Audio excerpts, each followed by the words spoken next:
Adajou estaba sentado en su sala, leyendo un libro y disfrutando de la paz que tanto lo había costado conseguir. De repente, un fuerte golpe resonó en la puerta principal. Sobresaltado, Adajou se levantó y se acercó a la ventana. Mirando a través del cristal, vio a un hombre y dos jóvenes de pie afuera. El hombre, mayor y de aspecto frágil, golpeaba la puerta, mientras los dos jóvenes permanecían en silencio detrás de él. El corazón de Adajou dio un vuelco al reconocer al hombre, su padre, el señor Animacu. A su lado estaban sus medio hermanos, Fola y Zeno. Aunque habían crecido, parecían delgados y cansados, con la ropa desgastada y la tristeza desgarrada en sus rostros. Era evidente que estaban sufriendo. Adajou sintió una presión en el pecho, pero mantuvo la calma. Bajó lentamente las escaleras y se dirigió a la puerta. Al abrirla, los tres lo miraron en silencio. Los observó atentamente, buscando respuestas en sus rostros. Sí, preguntó Adajou con sencillez. El señor Animacu miró a Zeno y le hizo una señal con las manos. Zeno respiró hondo y dio un paso adelante con labios temblorosos. Buenas tardes, hermano Adajou, dijo tímidamente. Buenas tardes, respondió Adajou sin apenas emoción. Fola también lo saludó, con la voz ligeramente temblorosa, pero Adajou solo asintió. Los miró fijamente, sin saber qué sentir, ira, lástima o confusión. ¿En qué puedo ayudarlo? Preguntó. Zeno tragó saliva con dificultad. No tenemos nada, dijo, ni siquiera comida. Por favor, tenemos hambre. Venimos a pedir ayuda. La expresión de Adajou cambió ligeramente. Le dio la cabeza. ¿Fuiste a la escuela, Zeno? Preguntó. Zeno bajó la cabeza. No. ¿Que hay de alguna habilidad o trabajo? Algo, continuó Adajou. Zeno negó con la cabeza lentamente. Fola también guardó silencio. Entonces no haces nada, preguntó Adajou de nuevo, con la voz ligeramente alzada, pero aún tranquila. Ambos guardaron silencio. Sin decir una palabra más, Adajou se dio la vuelta y regresó a su casa. Unos minutos después, regresó con una pequeña bolsa de arroz, gari y algunos otros alimentos.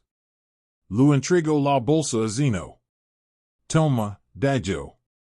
Esto te servirá unos días. El señor Animacu, ya viejo y cansado, juntó ambas manos en señal de agradecimiento, pero Adajou apartó la mirada y regresó al interior. Dentro de su casa, Adajou estaba sentado en su sofá, mirando por la ventana. Su mente estaba llena de recuerdos, las lágrimas de su madre, la bondad de su abuela, los días que sufrió solo en el pueblo, el rechazo que sintió del mismo hombre que ahora estaba frente a su puerta. Recordó el hambre, las noches que durmió con dolor, las muchas veces que lloró en secreto, diciendo un poco de amor. Su padre lo había enviado lejos, lo había obligado a trabajar como sirviente y luego lo había expulsado como a un extraño. Y ahora, años después, las mismas personas habían acudido a él en busca de ayuda. Sintió un nudo en la garganta, lo ardían los ojos, pero contuvo las lágrimas. Afuera, el señor Animacu y sus hijos estaban sentados tranquilamente bajo un árbol cercano, comiendo de la comida que Adajou les había dado. No dijeron mucho. Miraron la hermosa casa, las flores, los autos. Era evidente que Adajou ahora vivía bien. Zeno lo susurró a Fola, y es una verdadera bendición. Mira todo lo que tiene. Fola asintió. Oyala lo hubiéramos tratado mejor. El señor Animacu no dijo nada. Simplemente se sentó, absorto en sus pensamientos, cabizbajo. Tal vez estaba pensando en los sueños que tuvo cuando la madre de Adajou lo advirtió. Tal vez sencha el peso de la culpa, la vergüenza del abandono y el dolor de ver como su única esperanza se alzaba mientras él permanecía deprimido. Más tarde esa noche, Adajou volvió a estar junto a su ventana, observándolos. El sol se ponía, los pájaros volaban por el cielo. Todo se sencha tranquilo y en silencio. Cogió el teléfono y marcó un número. Hola, Padre Peter, Adajou. Hijo mío, ¿cómo estás? Adajou la cálida voz del otro lado. Tengo algo que compartir contigo, dijo Adajou. Tras una breve conversación, colgó y regresó a su habitación. Se sentó en la cama y miró a su alrededor, recordando lo lejos que había llegado.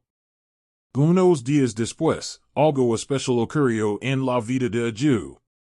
Acompañó al sacerdote a otro pueblo para un evento benéfico. El sacerdote solía llevarlo a lugares donde daban comida, ropa y ayudaban a los pobres. Adajou siempre estaba feliz de ir porque sabía lo que se sentía ser pobre y estar solo. Quería ayudar a los demás como el sacerdote lo había ayudado a él.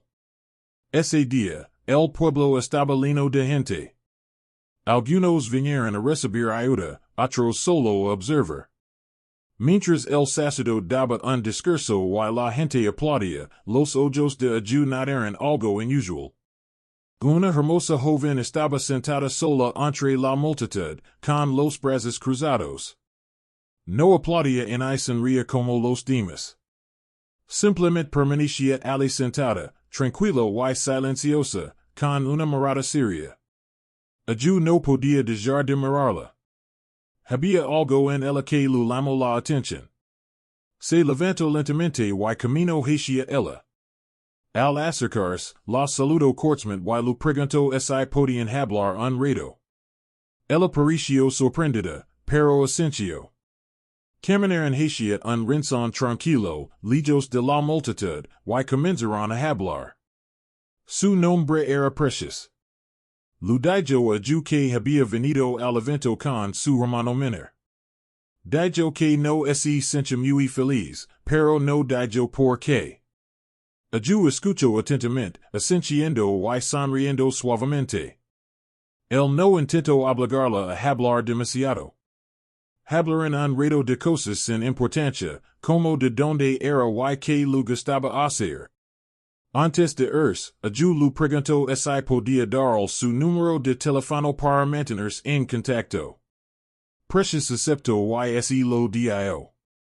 Aparte de ese día, Adajou y Precious hablaron casi a diario. Hablaban por teléfono de noche, de día incluso se enviaban mensajes graciosos. Sus conversaciones se hicieron más largas y profundas. Precious le contó sus sueños y miedos. Adajou también compartió su historia, como perdió a su madre y a su abuela, como vivió con el sacerdote y como intentaba ser una mejor persona. Precious escuchó con lágrimas en los ojos. Nunca había conocido a nadie como Adajou. Ella le dijo que admiraba su fuerza y lo amable y cariñoso que seguía siendo después de todo lo que había pasado. Adajou le dijo que lo hacía feliz, que su voz lo infundía paz. Un fin de semana, Precious fue a visitarlo al pueblo. Adajou estaba muy emocionado. Limpió su casa, compró ropa nueva incluso preparó una comida especial con la ayuda de la criada. Cuando Precious llegó, la llevó a recorrer el pueblo. Le mostró la granja en la que a veces trabajaba, la pequeña escuela cercana incluso el río donde solía sentarse a pensar. Rieron, se tomaron fotos y disfrutaron de cada momento juntos. También le compró algunos pequeños regalos del mercado, pulseras, bocadillos locales y una bufanda. Precious estaba muy feliz. Dijo que hacía mucho que no sentía tanta alegría. Cuando luego el momento de regresar a su pueblo, Adajou la acompañó hasta la parada de autobuses y vio como se alejaba el autobús hasta que ya no pudo verlo. Se sintió triste, pero también esperanzado. Creía que ella volvería.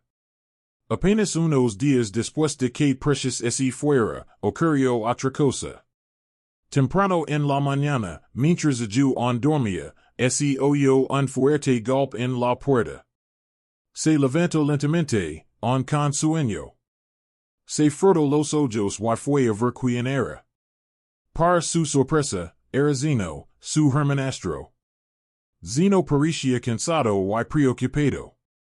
Llevaba mucho tiempo caminando. Adajou le preguntó que lo traía allí tan temprano. Zeno se quedó en silencio un momento y luego dijo en voz baja que necesitaba ayuda. Dijo que había estado reflexionando profundamente sobre su vida y que quería aprender un oficio. No quería seguir mendigando comida ni dinero. Quería hacer algo con sus manos, tal vez aprender a ser sastre o mecánico, pero no tenía dinero para empezar. Adajou lo miró atentamente. Era el mismo Zenon que antes lo ignoraba, que lo veía sufrir sin decir nada. Pero Adajou era diferente ahora. Ya no era un niño amargado. Había aprendido a amar, perdonar y tener compasión del sacerdote. Sin decir mucho, se dio la vuelta, entró en la casa, sacó dinero y se lo dio a Zenon. Los ojos de Zenon se abrieron de par en par, sorprendido. Tomó el dinero con ambas manos, temblando. Intentó decir gracias, pero no le salieron las palabras. Adajou simplemente sintió y regresó al interior de la casa. Desde la ventanilla del coche, el sacerdote, que se dirigía a casa de Adajou, lo observaba todo. Sonrió discretamente para sí mismo. Estaba orgulloso de Adajou.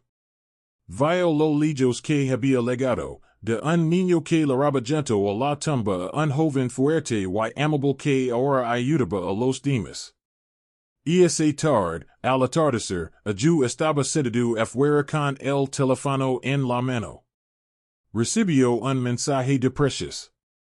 Ella dijo que lo extrañaba y que ansiaba verlo de nuevo. Adajou sonrió y respondió, yo también te extraño, preciosa. Y es más de lo que las palabras pueden expresar. Y así, otro capítulo en la vida de Adajou se estaba escribiendo. Unos días después de que Zeno viniera a pedir dinero para aprender un oficio, Adajou se sentó tranquilamente en su sala, pensando profundamente en todo lo que había sucedido en su vida. Los recuerdos de su pasado, el dolor, el hambre, la soledad y cómo lo trataba su padre, volvieron a su mente. Pero entonces recordó cuánto había cambiado su vida. Ahora vivía en una hermosa casa, había ido a la escuela y estaba rodeado de amor y cuidados, todo gracias al amable sacerdote que lo acogió cuando no tenía a nadie. Y esa misma noche, Adajou caminó hacia la casa del sacerdote con algo importante en mente. Al llegar, el sacerdote lo recibió con una cálida sonrisa, como siempre. Hijo mío, te ves serios hoy. ¿Está todo bien? Preguntó el sacerdote con dulzura. Adajou sonrió y se sentó. Miró al sacerdote y dijo, Padre, tengo algo que decirle. Yo lo he decidido. Quiero casarme con Precious. El rostro del sacerdote se iluminó de alegría. Dio una palmada y dijo, qué noticia tan maravillosa. Precious es una chica encantadora. Me alegro mucho por ti, Adajou. Adajou sonrió, pero el sacerdote se quedó calado enseguida y lo miró con dulzura. Antes de que de este gran paso, quiero pedir un favor, dijo el sacerdote en voz baja. Adajou respondió de inmediato, Padre, eres mi salvación. Si no fuera por ti, no sé dónde estaría hoy. Estoy dispuesto a hacer cualquier cosa que me pidas. El sacerdote Asensio y se acomodó en el diván. Luego miró a Adajou con rostros serios y dijo, quiero que visites a tu padre, lo perdones, lo ayudes y recibas su bendición antes de tu boda. En esta vida no hay nada, vamos y venimos.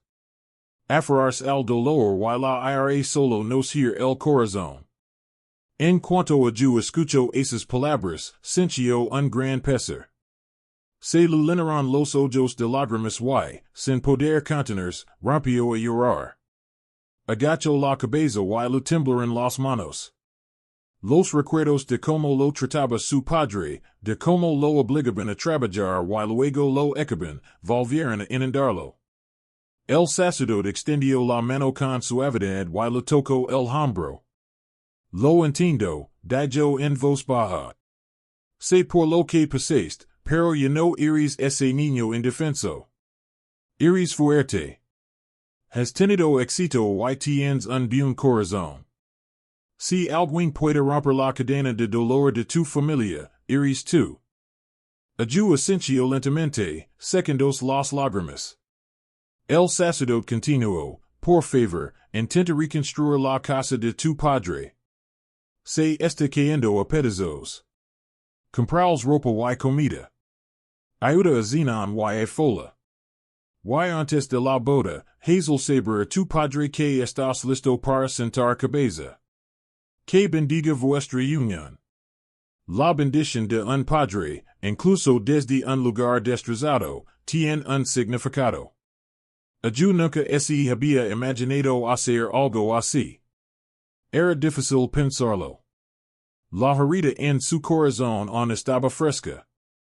Pero al mirar al sacerdote y recordar todas las cosas buenas que había hecho por él, supo que debía escuchar.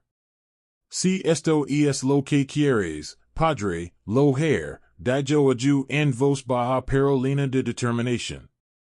El sacerdote sonrió, se levantó y abrazó a Adajou con fuerza. Gracias, hijo mío. Me acabas de hacer sentir orgulloso. Que tus días estén llenos de paz y alegría. A partir de ese momento, Adajou comenzó a planear.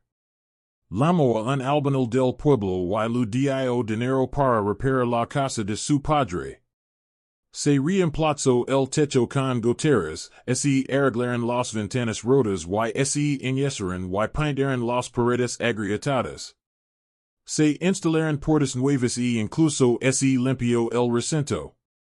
Después, fue al mercado y compró bolsas de arroz, frijoles, gari y otros alimentos.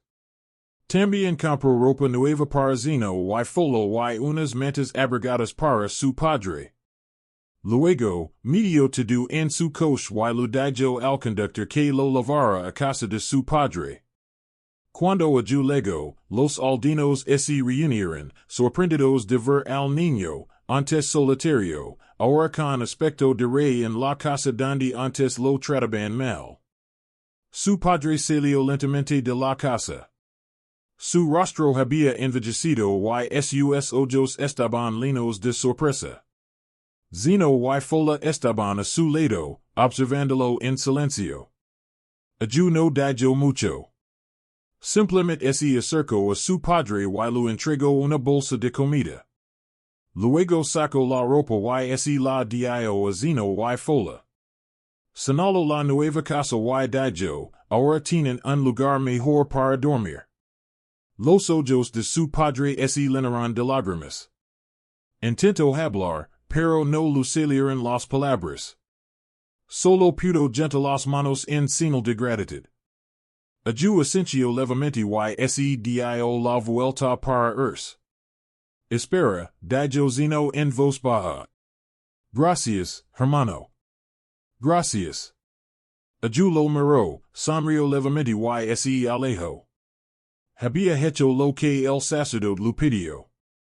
Lo había perdonado. Lo había ayudado. Ahora podía regresar con paz en el corazón. De vuelta en la casa del sacerdote, lo esperaba en la puerta con una sonrisa orgullosa. Cuando Adajou lego, lu abrió los brazos y lo abrazo de nuevo. Has planteado una semilla de amor y crecerá, dijo el sacerdote. Ahora estás listo para comenzar un nuevo capítulo. Adajou sonrió y asintió. Sabía que la boda llegaría pronto, pero por ahora, estaba orgulloso del hombre en el que se había convertido. Al día siguiente, Adajou se despertó temprano. Se vistió y se preparó para visitar a su padre. Sostenía un papel doblado en la mano. En el papel había escrito un mensaje sencillo: mi caso pronto. Al llegar a casa de su padre, encontró al señor Anamaku sentado tranquilamente frente a la casa. Su ropa estaba desgastada a pesar de tener ropa nueva, y la casa ahora parecía nueva. Adajou se acercó a su padre y lo entregó el papel. El señor Anamaku lo abrió lentamente, leyó el mensaje y, por un instante, pareció sorprendido. Entonces, una suave sonrisa se dibujó en su rostro. Sin decir palabra, se levantó y lo dio a Adajou un cálido abrazo. Era la primera vez en muchos años que compartían un momento así. Adajou sintió una extraña calidez en el corazón. Por un instante, olvidó todo el dolor del pasado. Era solo un hijo abrazando a su padre. Fola, su hermanastra menor, salió de la casa justo a tiempo para presentar el abrazo. En cuanto Adajou se lo mencionó, corrió hacia ellos y también lo abrazó.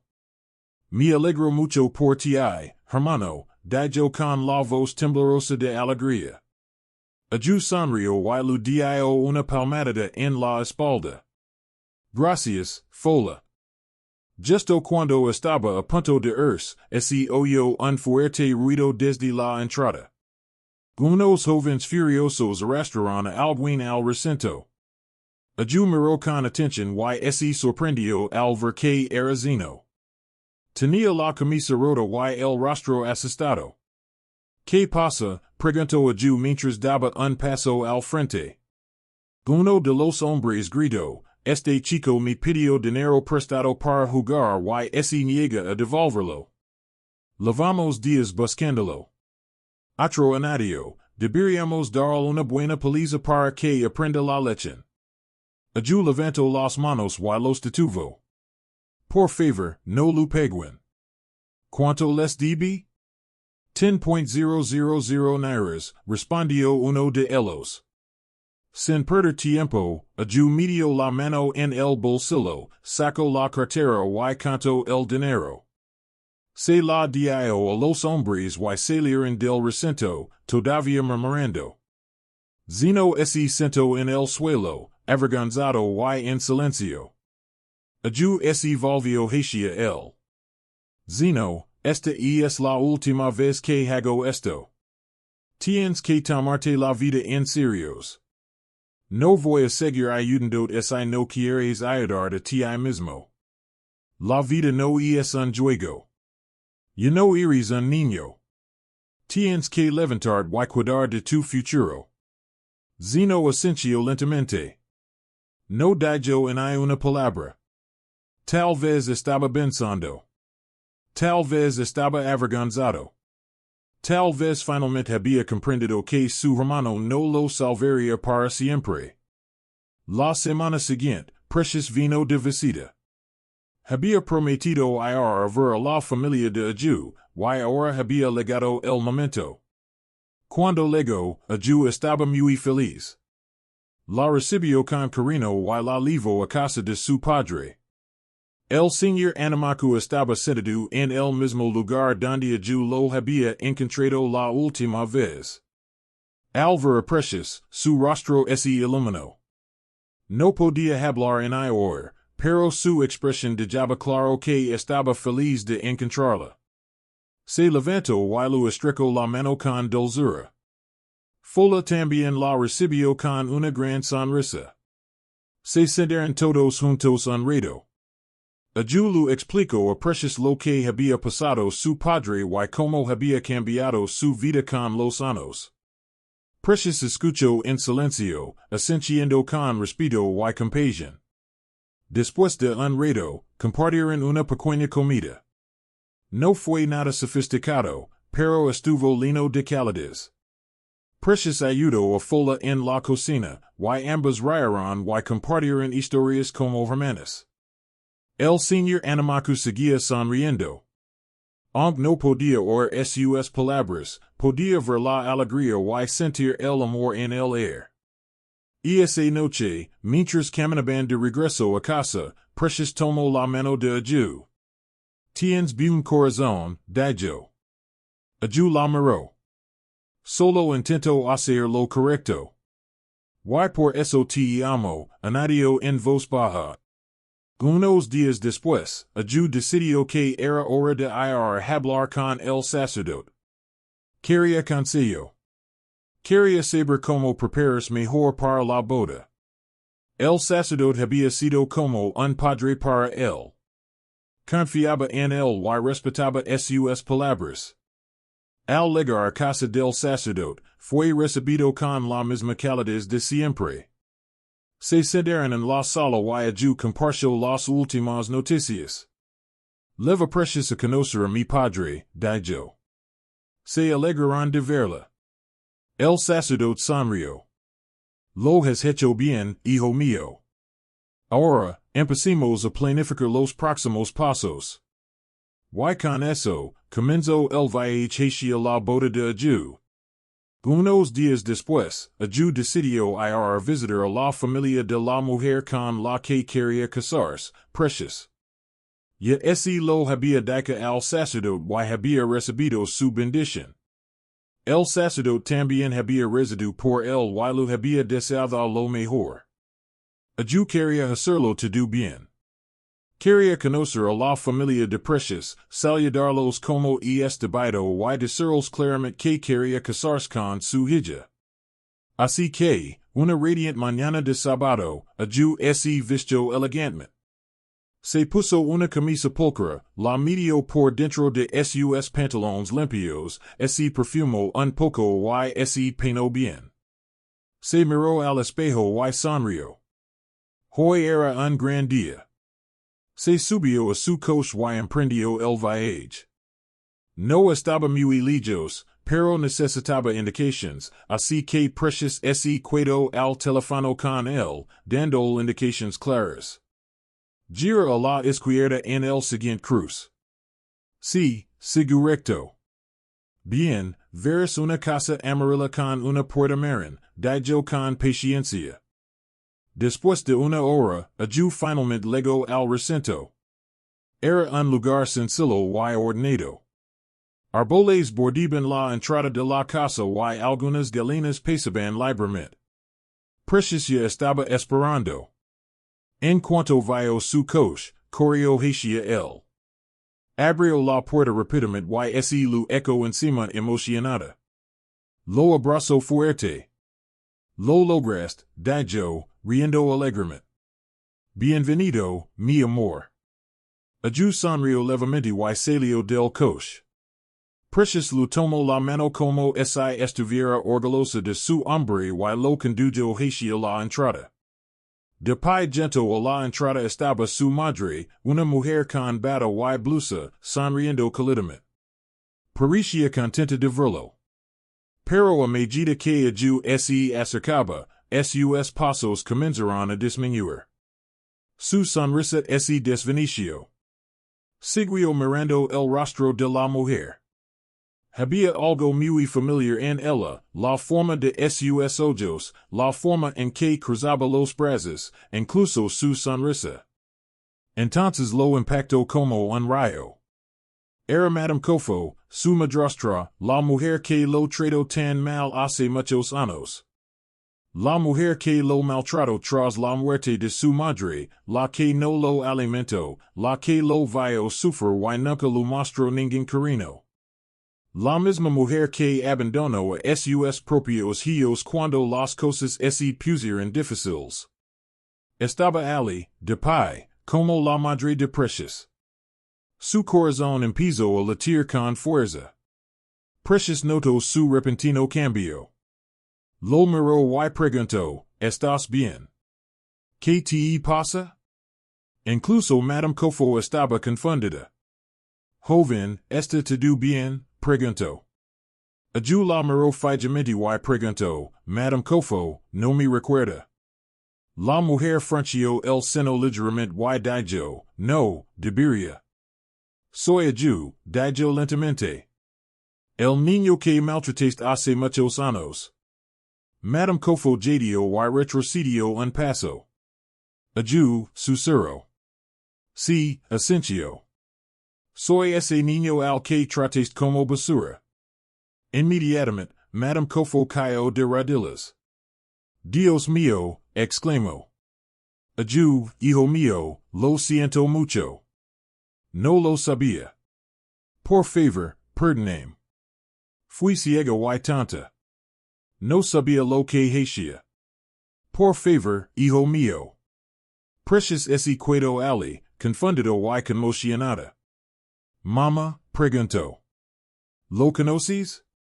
No sabía que era el mismo Adajou, dijo Madame Kofo entre lágrimas.